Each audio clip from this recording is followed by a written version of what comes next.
बोल गुरु नानक देव की जय। साईं लहणा राम साहिब की जय।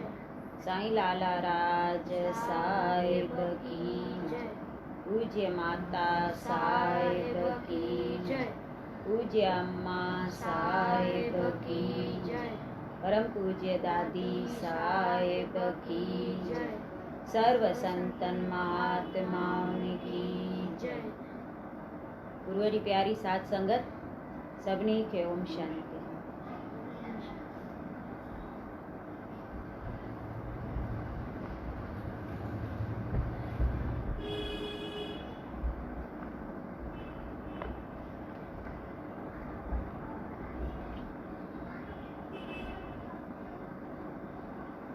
अध्याय 12। श्री सुखदेव जो राजा परीक्षत खे मोहिनी रूप जी सुंदरता चई ॿुधाइण।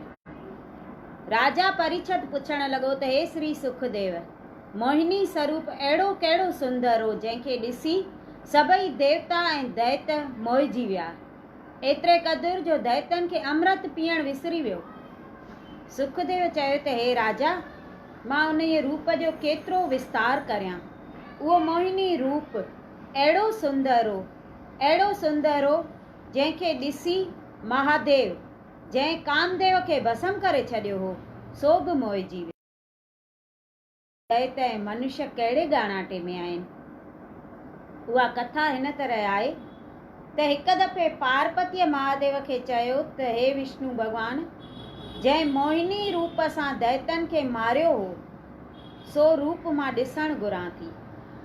एतिरो ॿुधी महादेव पार्वतीअ समेत नंदी गण ते चढ़ी वैकुंठ में विष्णु भॻवान वटि आयो ऐं उस्तति करे चवण लॻो त हे दीनानाथ, जंहिं रूप सां तव्हां दैतनि खे मारियो हो, कृपा करे उहो रूप मूंखे ॾेखारियो। भॻवान चयुसि त हे महादेव, मोहिनी रूप जे ॾिसण सां तूं कामवश थी बेक़रार थी वेंदे। शिवजीअ जवाबु ॾिनो त दैत सदाईं कामदेव जे वस में रहनि था, तंहिं करे उन्हनि जी इहा हालत थी हुई, पर मां पंहिंजे इंद्रियुनि खे वस में रखंदो आहियां, तंहिं करे मोहिनी रूप ते मोहित न थींदुसि ऐं पार्वती उहो रूप ॾिसण लाइ आई आहे। इहो ॿुधी विष्णु भॻवान चयो त हे भोलानाथ, तूं मुंहिंजे निर्गुण रूप जो उपासक आहीं, जो रूप वधी ऐं घटिजी नथो सघे ऐं कंहिंखे बि ॾिसण में नथो अचे। जेके अज्ञानी मुंहिंजे निर्गुण रूप खे नथा ॾिसी सघनि, तिन खे मां पंहिंजे सर्व ज्ञानी बणाईंदो आहियां। अहिड़ा वचन ॿुधी बि महादेव हठ तां हेठि न लथो। तॾहिं भॻवान चयो त चङो भला, तूं ऐं पार्वती ॿई वण जे ओट में वञी वियो त मां तव्हांखे पंहिंजो मोहिनी रूप ॾेखारियां, पर ख़बरदार रहिजो। ईअं चई श्री नारायण अंतर्ध्यान थी वियो। जॾहिं महादेव ऐं पार्वती ॿई वञी वण जे ओट में वेठा, तॾहिं श्याम सुंदर पंहिंजे इच्छा सां उते हिकिड़ो बाग़ केतिरनि क़िस्मनि जे पखियुनि समेत पैदा कयो। उन वक़्तु महादेव ऐं पार्वती चौधारी निहारे चवण लॻा त ॾिसजे हाणे उहो रूप किथां थो प्रगट थिए। ऐं जा पंहिंजे सूंहं जे मट कंहिं बि स्त्रीअ खे न सम्झंदी हुई, सा लाइ बार बार उन बाग़ में चौधारी निहारण लॻी ऐं महादेव बि अखियूं पाए वेही रहियो। ओचितो हिकिड़े तरफ़ खां मोहिनी रूप स्त्री तमामु सुंदर गहना ऐं कपिड़ा पहिरे प्रगट थी। उन जो मुखारबिंद विज वांगुरु पे चिमकियो ऐं हिकिड़ो कपिड़े जो ठहियल गोल खेनू रेशम सां सुबियल, जंहिंसां खेॾंदा आहिनि, खणी आकाश में उछले वरी झटण लॻी। खेनूअ झटण करे हेठि ऐं मथे निहारण वक़्तु संदसि ॾाड़ूअ जहिड़ी सुंदर छाती अहिड़ी अजीब ॾिसण में थे आई जो ॾिसंदड़ जो मन हिकदमि मोहिजी वञे। जॾहिं उन मोहिनीअ मूरत महादेव ॾे निहारे मुश्कियो, तॾहिं माया जे चकर में भुलिजी उन ते मोहित थी वियो। मृगशाला परे फिटी करे पार्वतीअ खे अकेलो छॾे लिंगे उगाड़ो नंगो थी मोहिनीअ जे तरफ़ रवानो थियो। कामदेव बि वज वठी उन वक़्तु खांसि बदिलो वठण लॻो। जॾहिं महादेव उन मोहिनी मूरत वटि पहुतो तॾहिं उन पर्दो विझी पंहिंजो मुंहुं लिकायो। जंहिं करे महादेव व्याकुल थी मन में चवण लॻो त जो इन जे पुठियां लॻो। हाणे त मुंहुं ॾिसण खां बि निराश रहियसि ऐं पार्वतीअ बि उते वञी उन स्त्रीअ जी सुंदरता ॾिठी त पंहिंजे रूप खे उन जे रूप जो 1000 मां हिकु हिसो बि न ॼाताईं। ऐं मोहिनीअ जो पेर मोतीअ वांगुरु चिमकंदो ॾिसी दिलि में पशेमान थी पंहिंजे मन में चवण लॻी त अहिड़ी सुंदर स्त्री अॻे मां कॾहिं न ॾिठी आहे। महादेव बि माया जे वस थी पंहिंजो पाण भुलाए जीअं डोड़ी वञी मोहिनी रूप भॻवान खे स्पर्श करण लॻो, तीअं मोहिनी रूप भॻवान विज वांगुरु चिमकी पंहिंजो प्रकाश ॾेखारण लॻो। ऐं भोलानाथ बि संदसि पुठी व्याकुल कयुसि, बीरज वहण लॻो। तॾहिं बि संदसि पुठ तां भॼंदो रहियो। नेठि वञी संदसि पोतीअ जो पलव पकड़ियाईं। तॾहिं शिव शंकर पाण खे आनंदित सम्झण लॻो। मोहिनी हुन खे ख़राब करण जे इरादे सां हिकु हिकु ऋखीश्वर जो आस्थान घुमाइण लॻी ऐं महादेव बि नंगन थी संदसि पुठियां डुकंदो रहियो। आख़िर उहा महादेव खां पंहिंजो पलव छॾाए अंतर्ध्यान थी वई। सो जिते जिते भोलानाथ जो बीरज किरियो उते उते चांदी ऐं सोनो पैदा थियो। दिलि में निहायत शर्मसार थी चवण लॻो त श्री नारायण सां मूं हठ कयो सो नेठि हुन पूरो कयो। परमेश्वर जी माया अहिड़ी परबल आहे जंहिंखां कोई छुटी तैयार करे। श्री महादेव चिंता में व्याकुल थियण लॻो। जॾहिं परमेश्वर ॾिठो त शिव शंकर भोलानाथ मुंहिंजो भॻत आहे सो तमामु लजी थी इन ये सोच में पंहिंजो शरीर त्यागण घुरे थो, तॾहिं विष्णु भॻवान चतुर्भुजी रूप धारे उते प्रगट थियो ऐं खेसि चवण लॻो त हे सदाशिव भोलानाथ, तूं अजाई चिंता न कर। मोहिनी रूप ॾिसी ऋषि ऐं मुनि भरमजी था पवनि। सभिनी जो कर्म धर्म नास थिए थो। तूं त संसारी मोह खां परे आहीं। न करणु खपे। ॾिसो, सतम भव ऐं निशम भव दैत ॿई भाउर कहिड़ा न बलवान हुआ। जॾहिं मुंहिंजी भवानी रूप माया उन्हनि वटि वई तॾहिं ॿई भाउर माया रूपी भवानीअ जे वास्ते पाण में विड़ी मरी विया। कई देव देवता ज्ञानी ध्यानी ऐं पीर फ़क़ीर कामदेव खां हाराए आण मरी विया आहिनि। रूपी माया खे तमामु ज़बरदस्त तोखे मुंहिंजी माया असर न कंदी, छो त तूं सदाई मुंहिंजी कथा ऐं ध्यान में रहीं थो।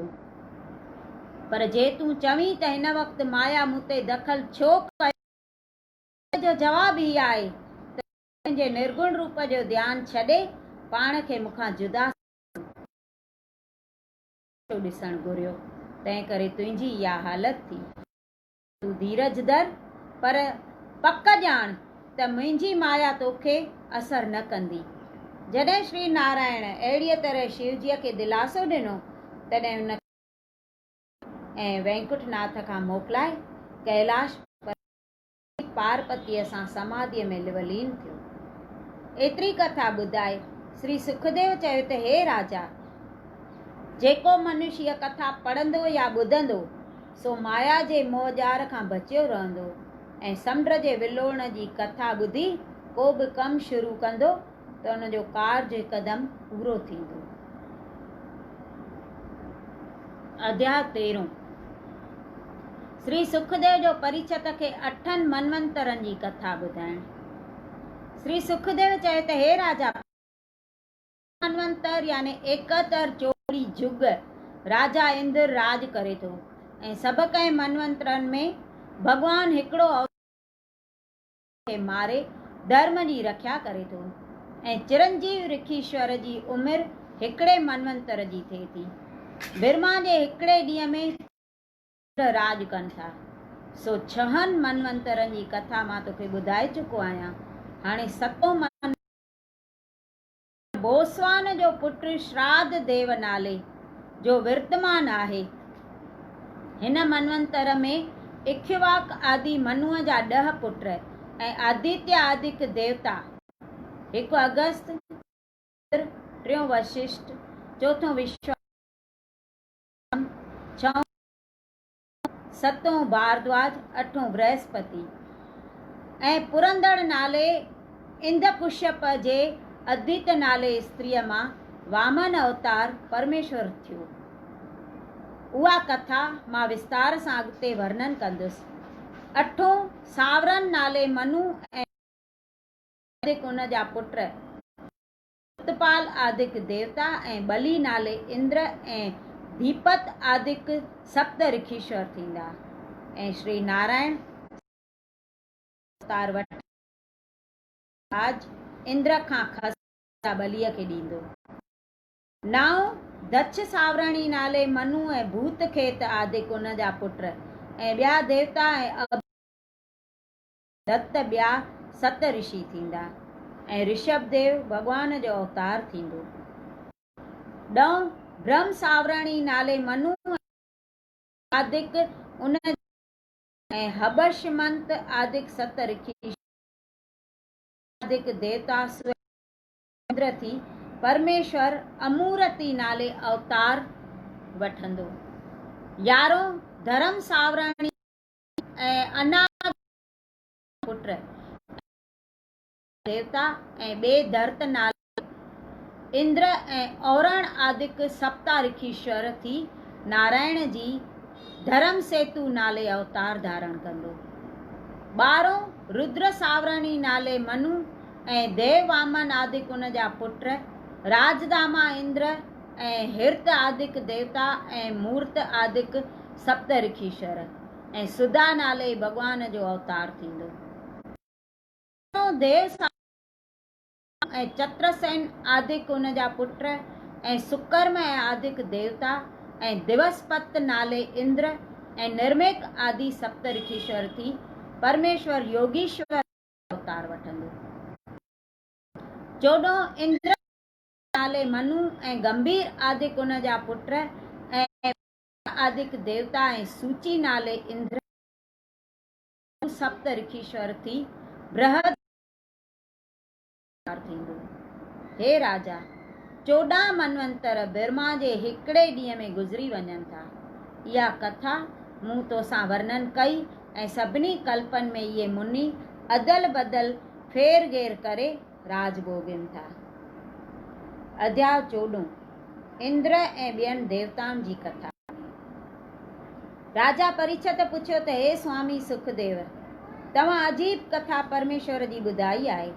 हाणे कृपा करे ॿुधायो त मनु आदिक पंहिंजे राज में कहिड़ो कमु कनि था।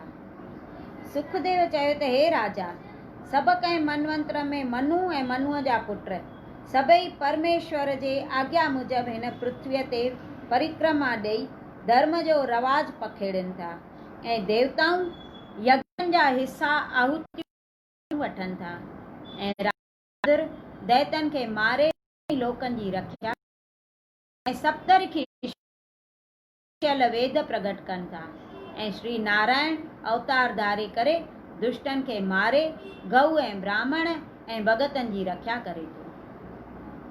अहिड़ीअ तरह 14 मनवंतर ऐं महाप्रलय में पाण परमेश्वर काल रूप धारे सभिनी जीवन खे मारे थो।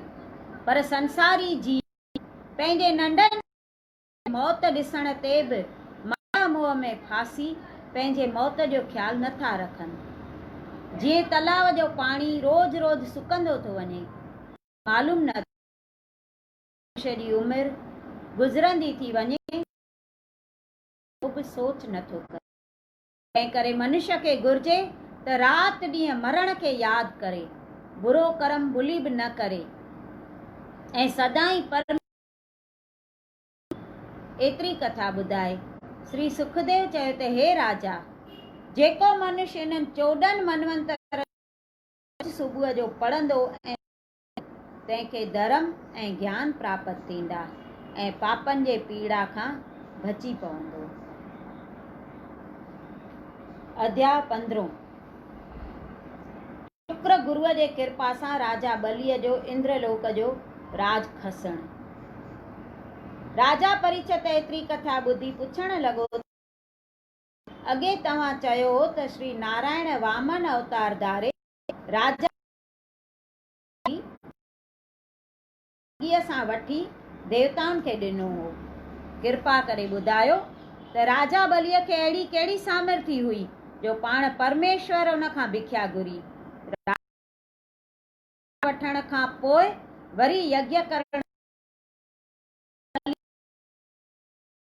सो सारो हाल ॿुधाए करतारत करियो। सुखदेव चयो त हे राजा, जॾहिं देवताउनि जे कृपा सां अमृत पी दैतन खे युद्ध में जीते पंहिंजी राजगदी वरती ऐं राजा बलीअ दैतन समेत अस्ताचल जबल में रही पंहिंजे गुरुअ जी घणी शेवा कई, तॾहिं शुक्राचार्य क्षेत्र में वठी उन खां विश्वजत नाले यज्ञ करायईं। यज्ञ जे अग्नि कुंड मां हिकिड़ो रथ सोनेरी शंख ऐं दुजा ऐं धनुष ऐं तरकश जंहिंजा तीर कॾहिं बि बेकार न वञनि, हिकिड़ी तरार ऐं उमदी ज़िरिय निकिती ऐं हिकिड़ी फूलनि जी अजीब माला। प्रहलाद भगत राजा बलीअ पंहिंजे ऐं गुरु शुक्राचार्य हिकिड़ो शंख राजा बलीअ खे ॾेई चयो त मां तोखे वरदान थो ॾियां त तूं इहे घोड़ा इन ये रथ में ॿधी ऐं दुजा इहा लॻाए चढ़ ऐं सुंदर ज़िरिय ढके ही धनुष बाण खण ऐं इहा माला पाए मुंहिंजो ॾिनल शंख वॼाए देवताउनि ते चढ़ाई कर त तुंहिंजी हिकदमि जीत थींदी। राजा बली इहो वर पाए ॾाढो ख़ुशि थियो ऐं शुक्राचार्य जे चवण मुजब गुरुअ ऐं ॾाॾे खे दंडवत करे रथ ते चढ़ियो ऐं केतिरनि सूरवीरनि खे साण वठी इंद्रपुरीअ खे घेरो कयो।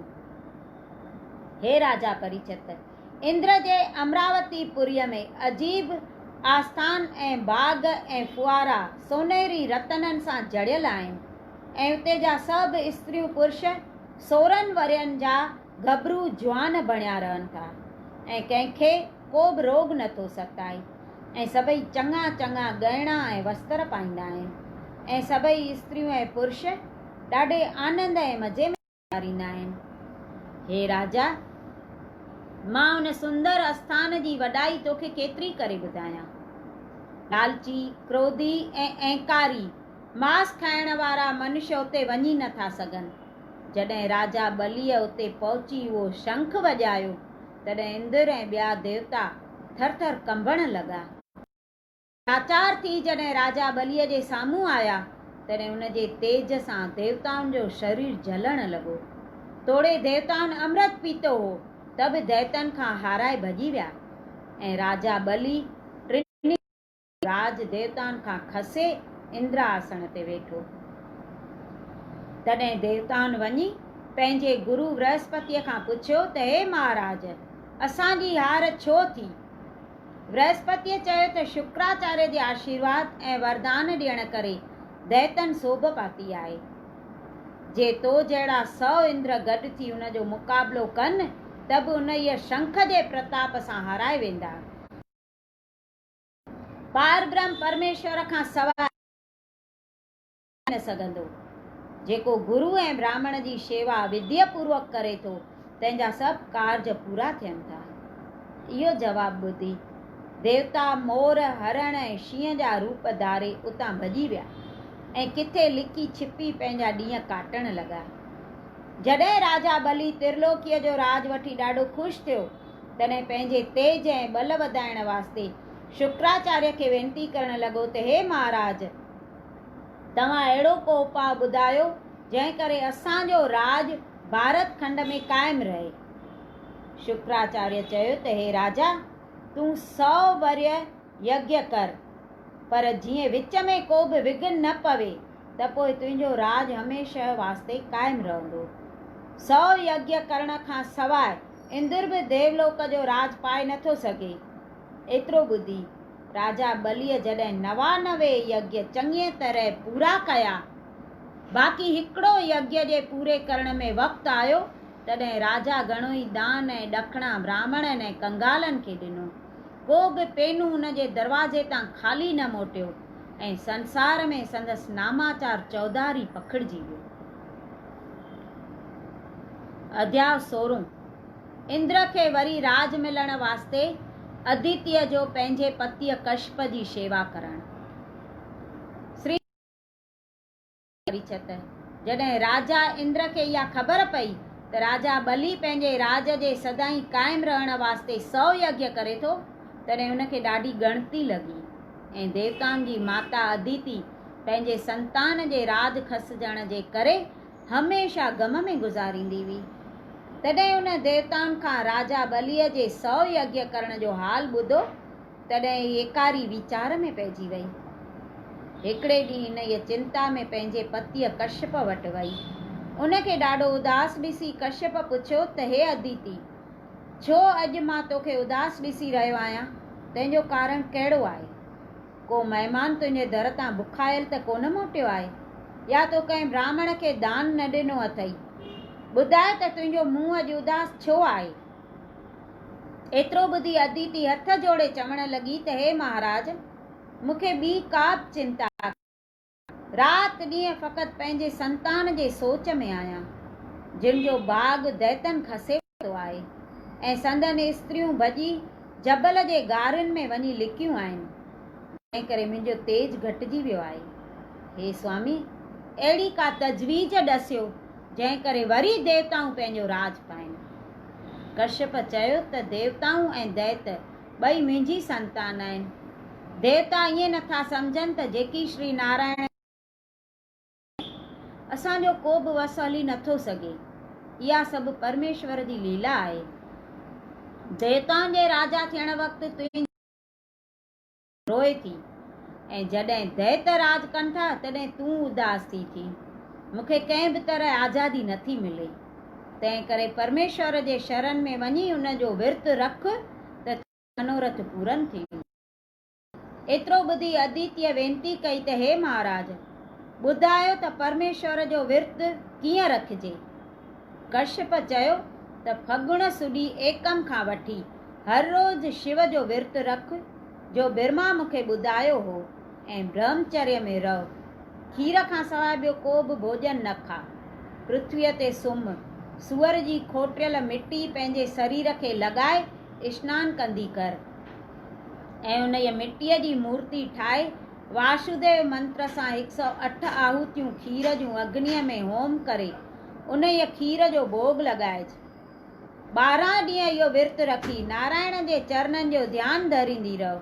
फगुण सुडी बारस जो ब्राह्मण खे चङो चङो भोजन खाराए ऐं घणो दान ऐं ॾखिणा पूॼा कराइण वारे गुर ब्राह्मण खे ॾेई ख़ुशि करे मोकल ॾिज।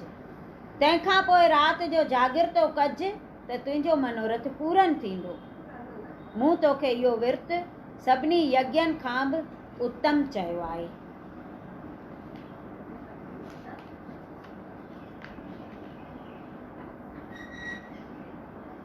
केॾा बि विर्त नेम सभु कयूं, पर करम काॾे वञे?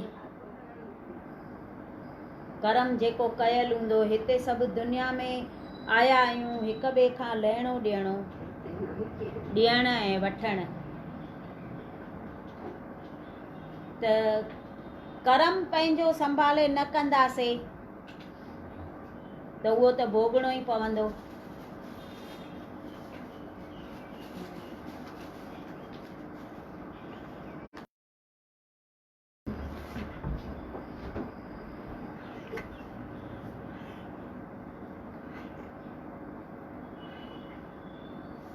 हिकिड़ा ज़ाल मुड़ुस हुआ।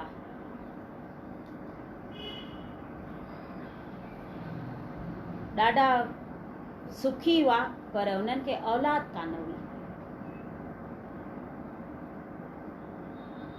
भाई जेको हो न, रोज़ हिकु संत वटि वेंदो, रोज़ सत्संग ॿुधंदो, हुनजो गुरु कयल हो। ॾाढो हिनखे गुरूअ में विश्वास हो पक्को, कॾहिं घुरंदो कोन हो गुरूअ खां कुझु बि।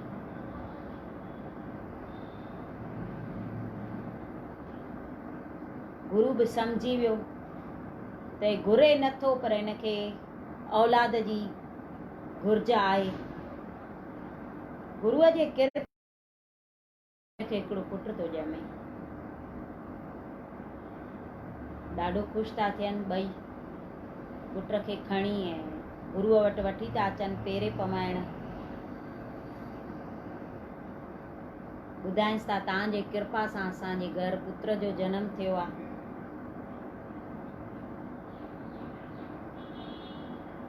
आशीर्वाद ॾियोसि असांजे पुट खे। त हू संत न को खणे थो न को कुझु आशीर्वाद थो ॾेसि। हुन भाईअ खे ॿार कच्छ में हो, भाईअ जे शर्ट मां हिकु धाॻो कढी ऐं हुन ॿार जे हथ ते थो रखे त ॿार शांत थो थी वञे।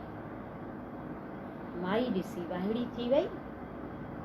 भाई पको चए पियो इन में शायदि मुंहिंजो भलो हूंदो। पुछे नथो, घर हली विया। ॿियो पुटु ॼाओ। वरी उनखे खणी अचनि था गुरूअ वटि। चवंसि था हाणे तव्हांजे कृपा सां ॿियो पुटु ॼाओ आहे, हिनखे आशीर्वाद ॾियो। त बि संत हिनखे खणे नथो न को आशीर्वाद थो ॾेसि। हुन भाईअ जे आङुर ते ईअं सुई हणी ऐं रत जो टीपो कढी ऐं हुन ॿार खे तिलक थो ॾिए त ॿार शांत थी वियो। माईअ खे ॻाल्हि वणे न पई त हे संत करे छा थो। असां अचूं था आशीर्वाद वठण त न को ॿार खे खणे थो न को ॿार जे मथां हथ थो रखे न को कुझु चए थो। मुंहिंजा ॿार वञे थो मारींदो। मस मस अलाए कीअं त ॼावा आहिनि ॿार। पुछे नथी। अचनि था घर। वरी 12 महीने हिननि खे टियों पुटु ॼाओ। वरी था खणी अचनि। ते माई न पई वञेसि। चएसि पई मां न वटि। छा कयो अथई? 2 ॿार त मारे छॾिया अथई। केॾनि सालनि खां पोइ पाण खे ॼावा आहिनि त आशीर्वाद त कोन थो ॾिए संत, जेको सो मारींदो थो वञे। पर हू भाई पको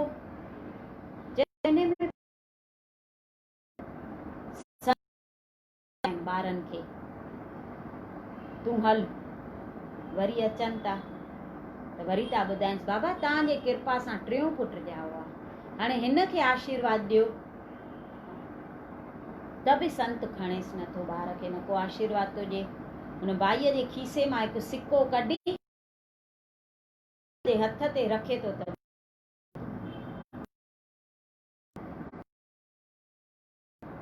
माईअ खे ॾाढो गुस्सो पियो अचे पर कुझु ई न पई। वरी घर आया। 12 महीने वरी हिननि खे चौथों पुटु ॼाओ। उहा माई चएसि हाणे त असुली मां न हलंदी मैं पुट खे खणी करे ने संत वटि। 3 पुट असांजा मारे छॾिया अथई, मां न हलंदी मैं। त हू चएसि न हलणो त पवंदई।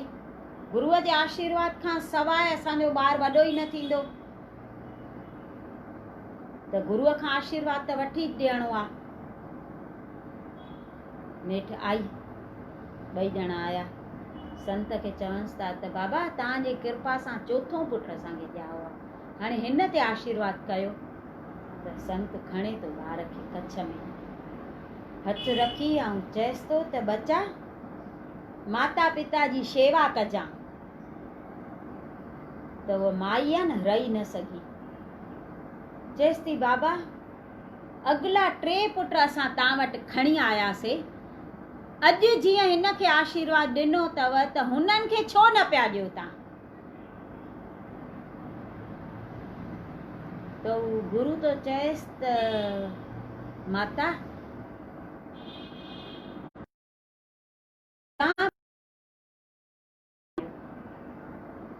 तुंहिंजे घोट ॾाढी शेवा कई आहे, मां ॾाढो हुन ते ख़ुशि थियो आहियां।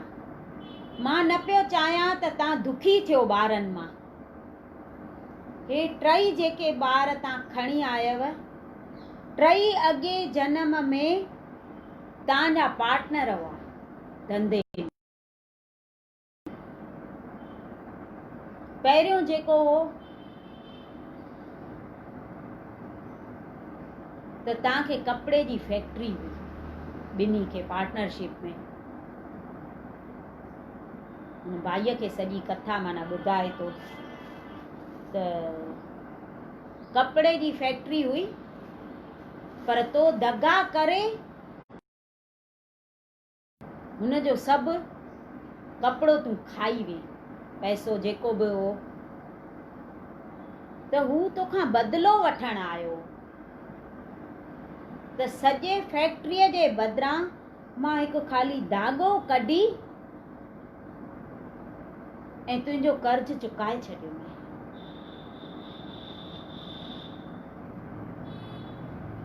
ऐं ॿियो जेको हो, जंहिंखे तुंहिंजे खून सां मां तिलक ॾिनो, उन जो तो खून करे,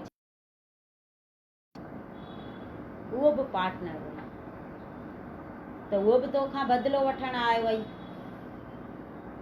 तुंहिंजो खून करे आ, पर हिकु ऐं तुंहिंजो कर्ज चुकाए छॾियो। टियों जेको हुई, उन जो सभु पैसो तूं खाई वियो हुई दगा करे धंधे में। त हुई तुंहिंजो सभु पैसो घुरण आयो वई। मां न पियो चाहियां त तूं एॾा दुख ॾिस, तुंहिंजो सभु पैसो ख़तम थी वञे या त हिकु सिक्को तुंहिंजो खीसे मां कढी ऐं मां तुंहिंजो सॼो कर्ज चुकाए छॾियो। हे जेको हाणे ॿार ॼाओ अथई, इन जी तव्हां अॻे जनम में ॾाढी शेवा कई, त हाणे हिन जनम में हे तव्हांजी शेवा कंदो। इन खे मां आशीर्वाद थो ॾियां। मां अॻिलनि खे इन करे न पियो ॾियां आशीर्वाद, छो जो तव्हां ते मां ॾाढो ख़ुशि आहियां। तव्हां मुंहिंजी एॾी शेवा कई अथव, एॾो सत्संग सां तव्हां प्यारु रखियो आहे, एॾो सभिनी सां मिठो ॻाल्हाए सभिनी खे तव्हां पंहिंजो करे छॾियो आहे, कंहिंखे दुखायो कोन अथव, कंहिंजो कुझु खाधो कोन अथव, सभिनी। इन करे मां न पियो चाहियां त तव्हां दुखी थियो ॿारनि मां। ॿार त बराबरि तव्हांखे ॼावा, पर इन लाइ ॼावा हुआ, टई बदिलो वठण आया। पोइ माई ख़ुशि थी थिए। पोइ भाई ॿुधाएसि थो, चएसि थो मां चवां पियो न त हिन में पंहिंजो भलो हूंदो, संत ईअं ई न मारींदा आहिनि ॿार। त हिक ॿिए जो लहिणो ॾियणो जेको हिते पाण बि ॾियण वठण आया आहियूं, जहिड़ो जंहिंजो कर्म कयल हूंदो, पर पाण सम्झी कोन सघंदा आहियूं। पोइ पाण चवंदा आहियूं हीअ मूंसां ईअं थी हले, मां सुठो हलंदी आहियां, पाण ईअं कंदी आहे।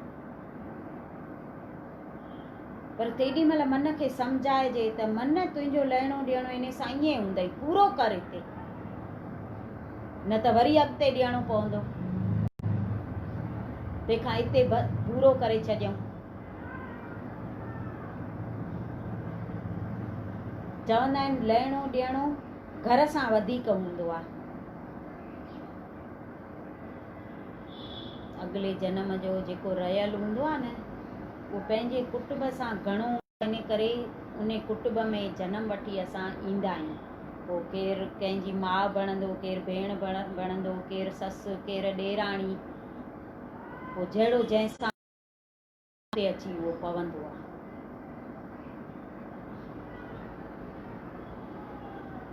थोरो घणो मिटनि माइटनि सां बि हूंदो आहे, थोरो ओड़े पाड़े में बि हूंदो आहे, कंहिं कंहिं सां पाड़े में बि माना ॾाढी प्रीत न थी वेंदी आहे, पोइ हिक ॿिए खे ॾे वठि कंदा आहियूं या कीअं, त इहो बि लहिणो ॾियणो हूंदो अथव पाड़े वारनि सां। कंहिंसां ॾाढी पवंदी आहे, कंहिंसां माॻे न पवंदी आहे, पई विड़ विड़ हलंदी आहे। त इहे सभु लहिणे ॾियणे जे करे असां हिते आया आहियूं। ईअं पंहिंजे मन खे सम्झायूं न त पोइ दुख थिए ई न, त हीअ मूंसां हीअं थी हले, हीअ मूंसां हीअं थी हले, हीअ मूंसां हीअं थी हले। बसि जेको आहे हिते पूरो कर, ऐसा भी होता है, यह वक्त भी गुज़र जाएगा। अहिड़ा ॾींहं बि गुज़री विया न, 3 महीना थी विया कोरोना खे, गुज़री विया न, अॻिते बि गुज़री। सदाईं सुख हूंदो आहे न सदाईं दुख हूंदो आहे, न सदाईं ॾींहुं हूंदो आहे न सदाईं राति हूंदी आहे।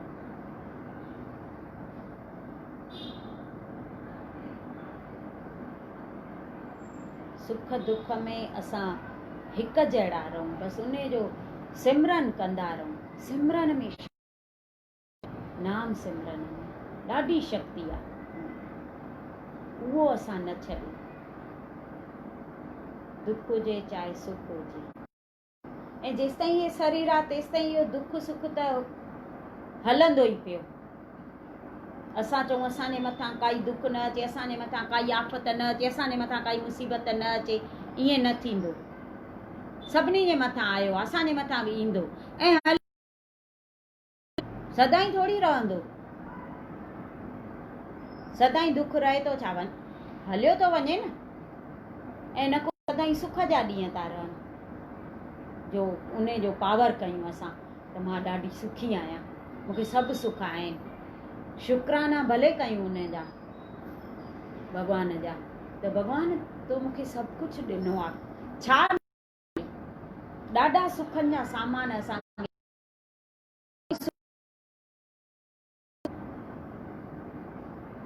इहे शुक्र, पर उहो पावर न कयूं त मां सभिनी खां सुखी आहियां, उहे सुख रहंदा कोन।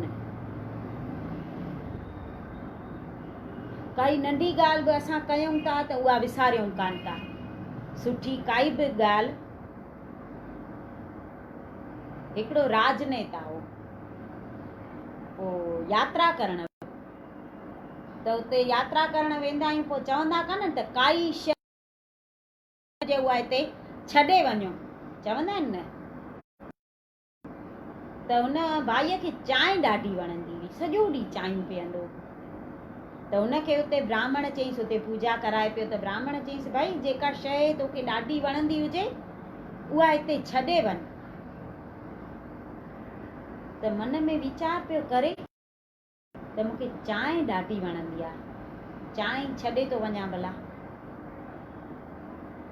उते चांहि छॾे आयो, आयो त राजनेता जो त जिते किथे भाषण ॾियण वञे न, जिते भाषण ॾिए, जिते कुझु ॻाल्हाए, जिते माण्हुनि खे सम्झाए, कुझु बि चए, त उते माना पंहिंजी ॻाल्हि ज़रूरु कढे। भई कुझु बि कमु करिणो हुजे त मन में पको निश्चय करे छॾियो त हे कमु मूंखे करिणो आहे, जीअं मां चांहि छॾी आहे। सभिनी हंधि माना रोज़ु ईअं चए त जेको कमु करिणो हुजेव त उहो पक मन में, मन खे पको कयो। मन खे पके करण सां सभु थी वेंदो आहे। जीअं मां चांहि छॾी आहे, मन खे पको करे, वरी मां पीती ई कोन्हे चांहि, यात्रा ते छॾे आयो आहियां, वरी मां माण्हू पिया चवनि हिन चांहि त छॾी आहे, पर चांहि हिन खे कोन छॾियो आहे।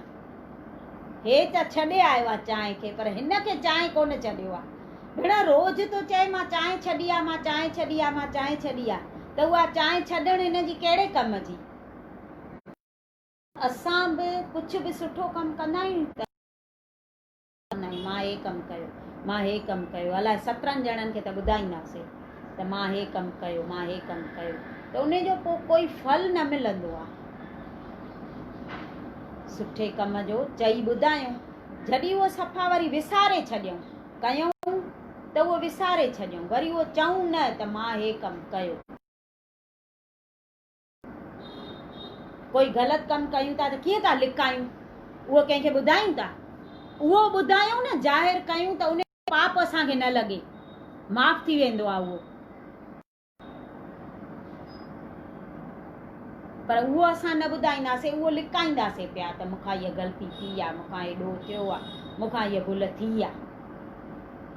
बाक़ी सुठो कमु तुर कंदासीं त उहो सभिनी खे पिया ॿुधाईंदासीं त मां हे कयो, मां हिन जो हे कमु करे ॾिनोमांसि। वीचारी मुंझी पई हुई, थिएसि ई न पियो, पर मां करे ॾिनोमांसि, झटि थी वियुसि। त पोइ उन जो कोई फल न मिलंदो आहे।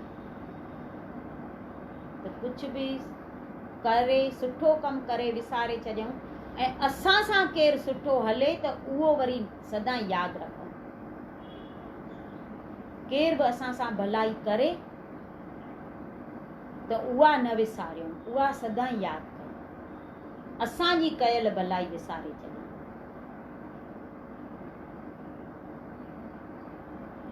त पोइ असांजी उते उहा लिखजंदी। जेसि ताईं चवंदासीं यादि कंदासीं तेसि ताईं कान लिखंदा।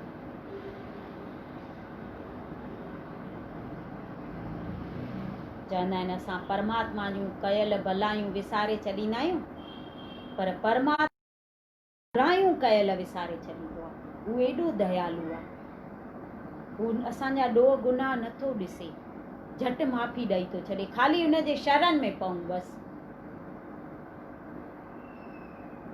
ख़ाली सिक सां हुनखे पेरे पऊं त अहिड़ो दया जो हथ रखंदो आहे जो सभु ॾोह कयल असांजा माफ़ थी वञनि। पर असां मन सां उहो कयूं।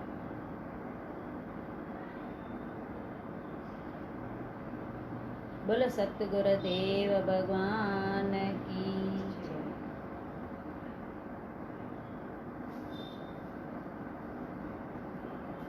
या पापल तो दरे मंगाए, मुखे चरणन खान दार कजाए, रखी आश अंदर जी तो में कृपा पंहिंजी अपार कजाए। हिकु तूं न रुसी भले जग ही रुसे, तुंहिंजो प्यार सदा मुंहिंजे मन में वसे। हिकु तूं न रुसी भले जग ही रुसे, तुंहिंजो प्यार सदा मुंहिंजे मन में वसे। मां ॾींहुं ॾुखियो न कॾहिं ॾिसां, देर पा पंहिंजी अपार कजाए। मां ॾींहुं ॾुखियो न कॾहिं ॾिसां, मूं ते कृपा पंहिंजी अपार कजाए। इहा बाबल तो दरे मंग आहे, मूंखे चरणन खान दार कजाए। तूं हाल अंदर जो ॼाणी थो, ऐं भले बुरे खे सुञाणी थो। तूं हाल अंदर जो ॼाणी थो, ऐं भले बुरे खे सुञाणी थो। मूंखे माफ़ कजाए, इहा ख्वाहिश मुंहिंजी स्वीकार कजाए। मुंहिंजे ॾोहनि खे तूं माफ़ कजाए, ख्वाहिश मुंहिंजी स्वीकार कजाए।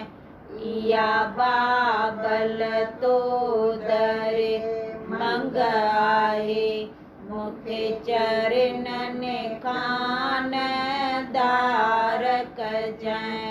साकत जे संग खां दूर कजाए, मूंखे ख़ुशियुनि में भरपूर। साकत जे संग खां दूर कजाए, मूंखे ख़ुशियुनि में भरपूर कजाए। सुख दुख में रहे सदा ध्यान तुंहिंजो, मूंखे भवसागर खां पार कजाए।